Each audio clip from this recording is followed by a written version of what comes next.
কিরে বাবা কিছু না জানা হঠাৎ করে চলে আসলি? আরে গাড়ি কার? এই গাড়ি ডেপুটি ডিরেক্টর সাদিক সাহেবের ছেলের। তারপরে তোর গাড়ি? তোর গাড়ি? খুব সুন্দর হয়েছে রে দাদা ভাই। দেখছো এটা কার গাড়ি? আরে আমার ছেলে স্বামী। আমি যেটা পারি নাই সেটা আমার ছেলে করে দেখাইছে, বুঝছো? কেমন লাগছে তোমার? ভালো।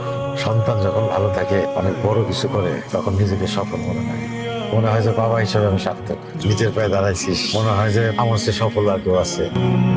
আমি কখনো আমার বাবাকে জড়িয়ে ধরে চুমু খাইনি, আমার অনুভূতিগুলো প্রকাশ করিনি। আমি কখনো তাদের বলিনি আমি তাদের কতটা ভালোবাসি, গোপনে তাদের জন্য কতটা দোয়া করি। আমার একটাই চাওয়া, আমি যেন পূরণ করতে পারি তাদের সকল ইচ্ছে ও সকল পাওয়া।